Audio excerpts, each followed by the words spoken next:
je vais vraiment faire ça. Et je suis vraiment désolé, frère Roger. C'est juste que je suis amoureux, voilà. Il n'y a pas de souci, mon fils. Je vois que tu es réellement piqué. Ça va passer. Courage. Les émotions n'ont jamais tué quelqu'un, donc sois fort. Un homme, c'est quelqu'un qui sait tenir ses émotions. Tu n'es pas un homme charnel, mais oui, un homme spirituel. Tu dois savoir canaliser tes émotions. Beaucoup de courage, et on va y aller doucement. Que le Seigneur nous guide. On a besoin de ses directives.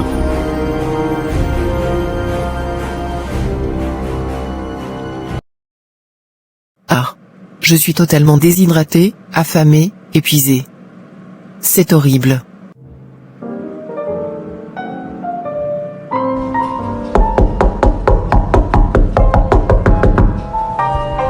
Qui est-ce? C'est juste moi. J'ai une bonne nouvelle pour toi. Ah oui? Qu'est-ce qui se passe? J'ai cloué le dossier de Monsieur Ransan pour toi. Tu n'as plus à t'en faire, c'est terminé. Mais Gaston, non, tu n'as pas fait ça? Si. Mais enfin Gaston, c'était à moi de terminer ce dossier. Fallait pas, j'allais me débrouiller. Eh bien, je t'ai vu déborder ces derniers temps, et je voulais juste t'aider. Je sais à quel point tu as beaucoup de travail en ce moment, alors j'ai pensé que ça te soulagerait un peu. C'est vraiment gentil de ta part, Gaston. Je ne m'attendais pas à ça. Merci beaucoup. Effectivement que oui, là ça va vachement m'avancer. Je suis vraiment débordé au point où j'en deviens malade. Merci du fond du cœur pour ton aide, vraiment. De rien, Miranda. On est une équipe après tout, non? On se serre les coudes quand il le faut. C'est vrai. Et je suis reconnaissante pour toutes ces petites attentions que tu as envers moi. Ça signifie beaucoup. Ce n'est pas tout. Oh. Me tue pas d'attaque, s'il te plaît. Tiens. Une concoction ne peut que te faire du bien. J'ai pensé à toi en passant devant cette nouvelle pâtisserie. Je me suis dit que des amuse-bouches te détendraient. Tu vas pouvoir te délecter un peu devant ces viennoiseries. Là vraiment je ne sais quoi dire, tu me laisses bouche bée. Ça tombe à pic, je te le cache pas, je suis affamé. Déjà plusieurs jours que je mange pas convenablement. Tellement je suis débordé. Il y a pas de quoi, c'était ça le but, te faire plaisir, je suis content que ça te fasse plaisir.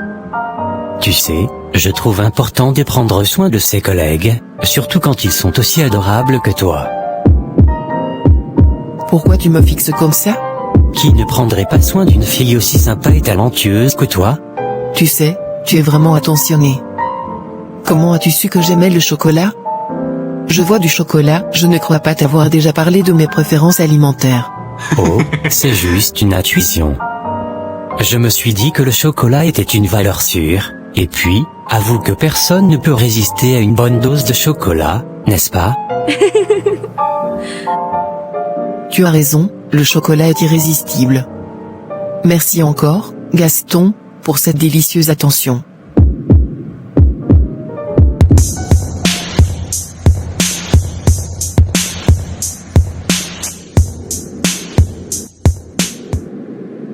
Esteban, tu te charges à rassembler le reste du groupe, nous allons faire le point de cette campagne d'évangélisation. Miranda, est-ce que tout va bien? Je te trouve assez renfermé sur toi-même, ces derniers temps. Frère Roger, j'ai une question qui me préoccupe depuis un moment. D'accord, ma fille, je t'écoute. Quelle est cette question? Dis-moi, est-ce qu'une chrétienne peut épouser quelqu'un qui n'est pas chrétien? Est-ce que c'est possible?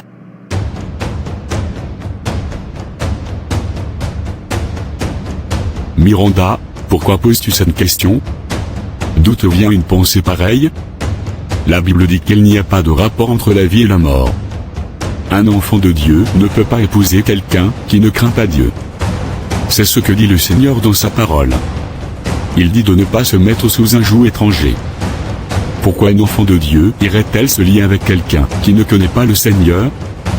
Vous n'êtes pas du même royaume, vous n'avez pas les mêmes convictions.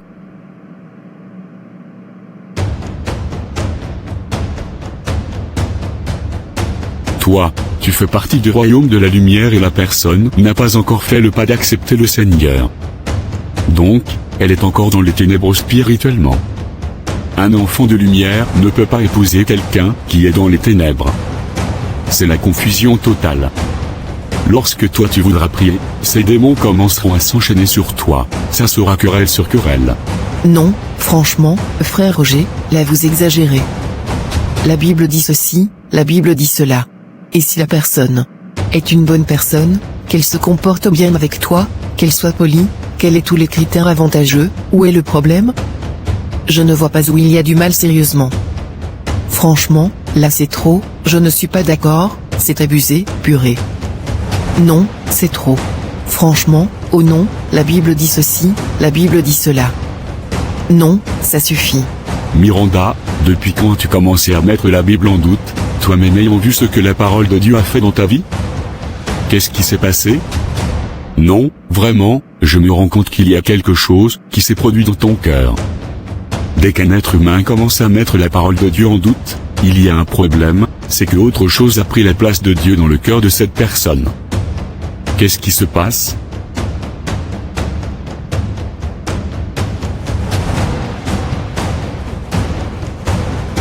Miranda, tu ne m'as pas répondu. Quand quelqu'un commence à mettre la parole de Dieu en doute, alors que la personne a vu la main de Dieu dans sa vie, c'est dangereux, très très dangereux. Qu'est-ce qui se passe? Dans quoi encore ton cœur s'est-il mêlé cette fois-ci? Eh oui, vu que je te dis que le Seigneur ne veut pas que ses enfants se marient aux personnes qui ne lui appartiennent pas, c'est écrit dans la Bible, ce n'est pas moi qui ai inventé cela. Même Israël, les enfants d'Israël ne se liaient pas par mariage à d'autres peuples par peur qu'Israël commence à imiter les traditions de ce peuple et se détourne de l'Éternel. C'est pour cette raison que le Seigneur ne voulait pas que son peuple s'allie à d'autres peuples par mariage.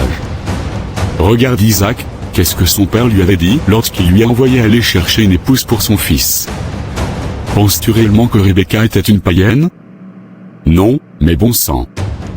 Connais-tu les répercussions lorsqu'on épouse une personne qui n'a pas la même confession de foi que nous? Vu ta réaction, je ne pense pas. Abraham recommanda à Isaac de ne pas se marier avec une Cananéenne. Ce n'est pas en vain qu'Abraham a dit ça à son fils. Regarde la vie du roi Salomon. Salomon est allé épouser la fille du pharaon, et nous savons tous comment Salomon a fini.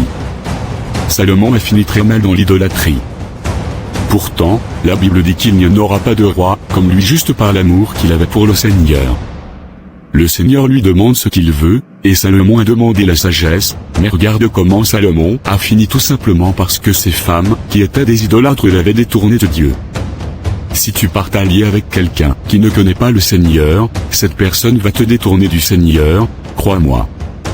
En plus, ce sera ton mari, donc obligé, tu devras te soumettre à lui, tu vas faire comment? Comment allez-vous élever vos enfants? Tu vas faire comment? Tu ne vois pas que c'est toute une souffrance? Toi, tu connais Jésus, lui ne connaît pas Jésus, tes enfants vont être enseignés comment? Avec toute cette dysfonction. Bah, peut-être qu'avec le temps, il peut changer et peut croire au Seigneur Jésus, il peut donner sa vie au Seigneur Jésus et devenir un enfant de Dieu. Rien n'est impossible. Ah d'accord, parce que c'est toi qui iras le convertir? Tu es devenu le Saint-Esprit peut-être? Miranda, franchement, le Seigneur dit dans sa parole que ceux qui sont en Christ sont une nouvelle créature, les choses anciennes sont passées, toutes choses sont devenues nouvelles maintenant. Quelqu'un qui n'est pas en Christ, qui est encore une ancienne créature, qu'est-ce que tu vas faire avec cette personne? Comment vas-tu prier à côté d'une telle personne?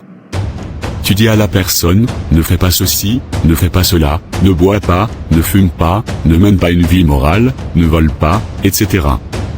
La personne qui est totalement dans les ténèbres, est-ce qu'elle va réellement comprendre ce que tu racontes? Pour elle, c'est du n'importe quoi. Et pire encore, si la personne est un séducteur, tu vas souffrir. C'est vraiment cette vie-là que tu veux? Mais Miranda, réfléchis un peu. Le Seigneur ne peut pas te sortir de quelque chose et ensuite t'enfoncer encore dans ce que tu as déjà rejeté. Mais qu'est-ce que tu racontes? Qu'est-ce qui t'arrive, Miranda? Es-tu sûr que ça va? Non, mais franchement, qu'est-ce que tu vas encore me sortir aujourd'hui? Là, ce n'est pas possible. il faut oublier le monde. Miranda, tu vis encore dans ce monde, mais tu n'es plus de ce monde. Enlève tes yeux de ces choses du monde, tu n'appartiens plus au monde. Tout ce qui est du monde ne doit plus t'intéresser. En dehors de ça, je vois que tu es très colérique ces derniers temps, il faut travailler sur la colère. Fais très attention à ça.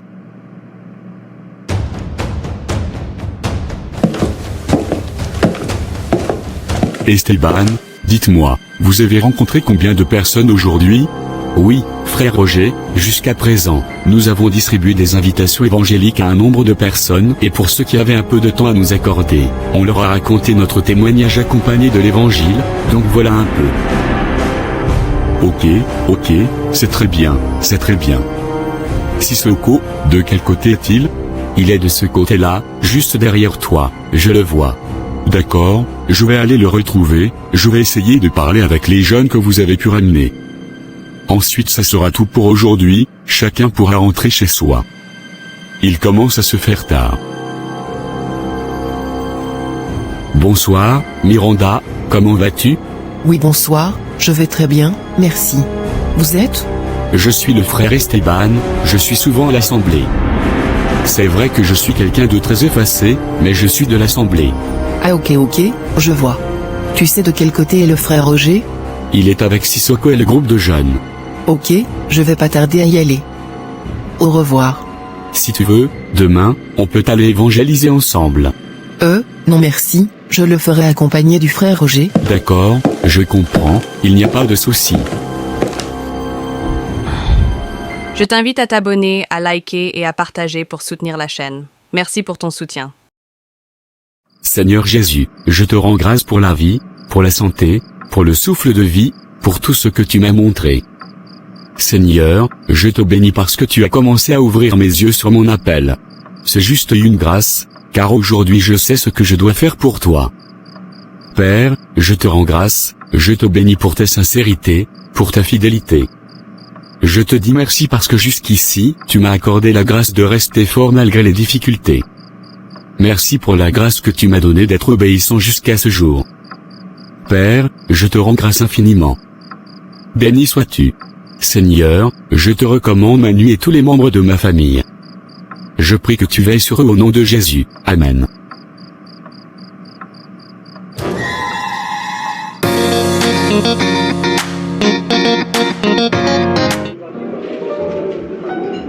Alors, comment vas-tu Esteban? Frère Roger, tout va bien. J'ai fini tout ce que j'avais à faire. Le Seigneur a été bon à mon égard, franchement, tout va très bien. Waouh, nous rendons grâce à Dieu, gloire à Dieu. Alors, dis-moi, de quoi veux-tu me parler? Frère Roger, je crois que je sais exactement ce qu'est mon appel. Aujourd'hui, j'ai beaucoup écouté tes conseils de la dernière fois et j'ai mis en exécution tout ce que tu m'avais donné comme conseil. J'ai donc commencé à faire tout ce que je pouvais faire pour aider dans l'organisation des campagnes, dans les déplacements de l'église, dans les besoins de l'église. Et je crois qu'aujourd'hui, je sais ce qui brûle dans mon cœur. Je crois de plus en plus que c'est à ça que le Seigneur m'appelle. Dis-moi, mon fils, dis-moi tout, je t'écoute. Frère Roger, je crois que le Seigneur m'appelle à être un serviteur. Est-ce que tu as cherché à savoir ce que c'est que d'être un serviteur? Je sais que le serviteur, c'est celui qui se met en arrière-plan. Le serviteur, c'est celui qui travaille à ce que l'autre soit sublimé, que l'autre réussisse. Je crois que c'est un peu ça. Totalement, Esteban, c'est exactement ça. Le serviteur, c'est celui qui travaille sans attendre de récompense, sans attendre de félicitations. Le serviteur, c'est celui qui vient pour rencontrer un besoin. Le serviteur, c'est celui qui est là justement pour faire briller les autres, on ne le voit jamais, pourtant il est là, bien en cachette, et il travaille dur. Un exemple basique, prenons un homme de Dieu appelé pour aller prêcher dans un endroit. Son serviteur, c'est celui qui doit se rassurer de ses affaires, de sa Bible. Tous les aspects pratiques doivent être couverts par un serviteur qui est là pour le faire réussir dans sa tâche. Le serviteur va par exemple se rassurer que l'homme de Dieu a son billet, que tel véhicule viendra à telle heure le prendre. Il s'assure de tout, jusqu'au moindre détail. Il s'assure que le logement de l'homme de Dieu est ok, son alimentation, ok. Vraiment, il va tout faire pour que l'homme de Dieu soit le plus à l'aise possible. Imagine que l'homme de Dieu est beaucoup trop chargé, il oublie des choses, le serviteur est là pour ça. Le serviteur, c'est celui qui pense à ça. Il se met à la place de l'homme de Dieu, il vit les bons comme les mauvais avec l'homme de Dieu. Le serviteur est celui qui dit, il faut que je sois là pour que l'œuvre de Dieu soit un réel succès. Donc voilà un peu, ce n'est pas une tâche facile, ce n'est certainement pas une tâche facile, crois-moi, parce que tu dois mourir à toi-même pour le Seigneur, pour ton prochain. Tu dois t'effacer afin que l'autre émerge. Tu dois mourir à toi-même. Mais comme le Seigneur lui-même le dit lorsqu'il appelle, il équipe. Donc, le Seigneur te donnera tout ce qu'il faut pour être un humble, bon et fidèle serviteur. C'est le chemin de la croix, ce n'est pas facile. Esteban, tu vas devoir mourir à toi-même, tu vas devoir renoncer à toi-même, tu vas devoir t'oublier pour faire briller les autres, tu vas devoir t'oublier pour que les autres puissent exister. Ce ne sera pas facile, mais si c'est le Seigneur qui t'appelle, alors il prendra soin de toi. Tu n'as rien à craindre, car tu as en toi celui qui a vaincu le monde. Frère Roger, je sais que ça ne sera pas facile et je commence déjà à supplier le Seigneur vraiment de m'aider à mourir à moi-même, de renoncer à moi-même, de renoncer à mes désirs de grandeur. Parce qu'être serviteur, c'est celui qui est effacé, celui qui fait les tâches que les autres ne voient pas mais qui contribue à la réussite de l'œuvre de Dieu. Un serviteur, c'est celui qui est toujours caché, on ne voit que le maître, mais lui, il reste en arrière, travaillant dans l'humilité. Que le Seigneur m'aide, que le Seigneur m'aide véritablement. Je vais prier pour toi. Seigneur, nous prions pour ton fils Esteban, nous te supplions de lui venir en aide dans cette tâche à laquelle tu l'appelles. Seigneur, nous prions pour que son cœur se penche davantage vers l'humilité. Père, nous prions pour un cœur qui va renoncer à lui-même, pour un cœur qui va accepter la croix pour donner vie, pour laisser émerger les autres, pour servir les autres sans murmurer, sans attendre aucune récompense, sans espérer des félicitations, car c'est pour toi qu'il œuvre. Père, c'est toi le rémunérateur de ceux qui te cherchent. Père, nous prions enfin que Esteban soit ce serviteur humble que tu attends, au nom de Jésus. Amen. Amen.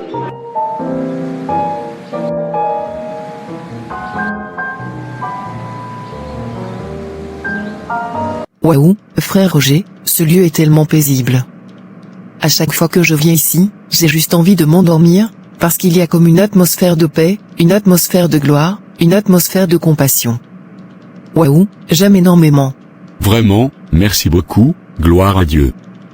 On va dire que c'est la présence de Dieu. Frère Roger, en parlant de ça, tu ne m'as jamais parlé de ta femme. Je ne sais même pas si tu es marié, si tu as une famille. Tu ne parles que de l'œuvre de Dieu et de Dieu, mais on ne sait vraiment rien de toi, de ta vie. Est-ce que tu as une famille? Miranda, si je parle que de l'œuvre de Dieu, ce n'est pas pour cacher quoi que ce soit. C'est juste que je suis absorbé par Dieu. Dieu, c'est ma vie. Je suis de ces hommes qui ont pris la résolution de vivre que pour Dieu jusqu'à la fin de mes jours, comme l'apôtre Paul. J'ai cette grâce de me contenter sans femme, je le vis bien, je n'en ressens pas forcément le besoin. J'appelle ça la grâce de Dieu. Je suis un homme totalement consacré au Seigneur Jésus, donc voilà, je suis seul, je vis seul, sans femme, sans enfant. Je suis quelqu'un qui a décidé de passer le restant de ses jours consacrés à Dieu. Oh là là, vraiment chapeau, frère Roger. Tu es notre apôtre Paul du siècle 21. Waouh, j'admire vraiment cet amour, ce dévouement que tu dégages pour Dieu, frère Roger, c'est extraordinaire. Vraiment, il n'y a que Dieu qui peut faire ça. Et comment tu fais pour vivre, pour manger? Comment ça se passe? Comment t'en sors? Ma fille, quand le Seigneur appelle, il équipe également par sa grâce. Jusqu'ici, je n'ai pas de problème, tout va bien. Je peux me faire à manger moi-même, je suis beaucoup consacré à la prière, donc je ne ressens pas forcément de grosses crises de faim. Si tu veux, je peux souvent venir t'aider à faire la cuisine, à faire ton repassage, à faire le ménage, la vaisselle, la lessive, faire tes courses. Ça va t'aider, il faut aussi que tu puisses respirer. Vraiment, je te remercie, mais je m'abstiens beaucoup de ce genre de choses. Tu sais, dans la vie chrétienne, il y a eu tellement d'abus dans ce sens. Je n'aime pas vraiment ce genre de choses. Les jeunes filles qui viennent chez toi, qui laissent leurs parents, leur maman, et se retrouvent là. On voit les jeunes filles toujours dans la maison du pasteur, à faire ci, à faire ça. Pourtant, ses parents, ça fait des jours qu'ils ne l'ont pas vue. Elle ne fait pas de travaux à la maison familiale et c'est dans la maison du pasteur qu'elle se retrouve, là, à laver les habits du pasteur. Franchement, j'évite ces genres de choses. Parce qu'on a entendu beaucoup trop d'histoires derrière le fait d'aller aider le pasteur chez lui. Donc moi, je m'abstiens beaucoup de ce genre de choses. Et même pour mon témoignage personnel, j'évite tout ce qui pourrait créer des ambiguïtés dans ma marche avec Dieu. Je m'abstiens beaucoup de ce genre de choses. Mais c'est gentil, ma fille, je t'en suis reconnaissant, crois-moi. Je ne dis pas que c'est mauvais, un fidèle peut être débordant d'amour pour son pasteur et décider de lui rendre service, c'est normal quand on aime, on veut donner. Mais avec tous les scandales qu'on a entendus aujourd'hui, les exploitations de jeunes filles qui abandonnent parfois les études pour se retrouver là à laver les habits du pasteur, franchement, c'est pas des choses qui rentrent dans ma façon de faire. Donc voilà, je m'abstiens beaucoup de ce genre de choses. Quand on entend les scandales des serviteurs de Dieu qui tombent dans ci dans ça, non, j'ai très peur moi, mon témoignage c'est mon arme d'évangélisation. Et en plus de cela, tu es une jeune fille, tu es une belle fille, faut éviter toutes sortes d'ambiguïtés, je fais vraiment très attention, et tu as ta famille, tu as ta mère à aider. Donc voilà, je m'abstiens beaucoup. Tu ne me fais pas confiance? Tu penses que j'essaierai de te faire chuter? Tu penses que je serai une occasion de chute pour toi?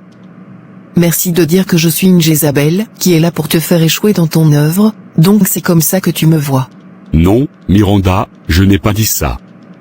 Je suis juste en train de te dire que dans ma marche avec Dieu, dans mon entendement, je ne peux pas me permettre ce genre de choses. Ce n'est pas parce que je te soupçonne ou quoi que ce soit, c'est juste des mesures que je prends moi-même pour me protéger et pour veiller sur mon témoignage. Tu sais, le diable est très subtil, il se cache dans les petites choses comme ça, qu'on ne soupçonne pas. Le Seigneur nous dit d'être doux comme des colombes mais prudents comme des serpents. Donc prends-le comme de la prudence, ça n'a rien à voir avec toi, tu es ma fille et tu le sais. Mais pour préserver mon témoignage, pour préserver ma marche avec Dieu, ce sont juste des barrières que moi-même je me suis élevé pour veiller sur ma vie, mon témoignage. Le diable est mauvais, tu vois, par exemple, à chaque fois que la réunion se termine, je me rassure que tu rentres chez toi, parce que je sais que tu as ta mère là-bas. Elle ne doit pas s'inquiéter. Ce n'est pas parce que tu es devenu un enfant de Dieu que tu vas commencer à rentrer très tard, maman s'inquiète, non, ce n'est pas ce que le Seigneur nous demande, nous, les pasteurs, nous devons veiller sur les brebis, même veiller à ce qu'elles ne se comportent pas mal envers les membres de leur famille, ça fait partie du témoignage. Donc, en tant que pasteur, je dois prendre soin d'une enfant.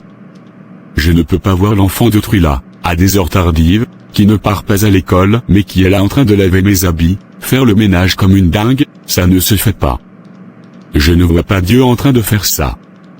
C'est pour cette raison que je prends toujours la peine de me rassurer que tu rentres à temps à la maison et que tu sois en paix avec tes proches, c'est très important. Enfin voilà, ce n'est même pas pour ça que je t'ai fait venir, j'avais autre chose à discuter avec toi. Dis-moi, Miranda, est-ce que tu connais déjà ce à quoi le Seigneur t'appelle ? Une fois, j'étais en train de méditer et j'ai entendu de manière distante que le Seigneur m'appelait à l'intercession. Frère Roger, mais pourquoi tu me poses cette question ? Miranda, il y a un frère qui s'intéresse à toi et ça fait déjà plusieurs mois. Il dit qu'il veut t'épouser et que tu es sa femme. Que tu es celle que Dieu veut pour lui. Un frère ? Mais quel frère ? Oui, c'est normal, il est très effacé. C'est le frère Esteban Rood. Esteban Rood ?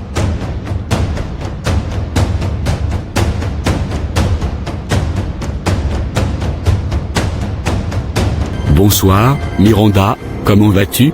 Oui, bonsoir, je vais très bien, merci. Vous êtes ? Je suis le frère Esteban, je suis souvent à l'assemblée. C'est vrai que je suis quelqu'un de très effacé, mais je suis de l'assemblée. Ah ok, je vois.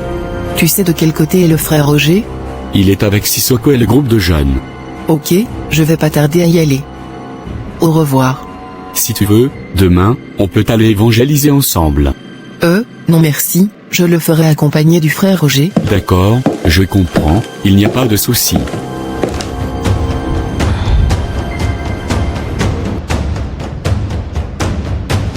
Non, je ne veux pas. Non merci. Burke.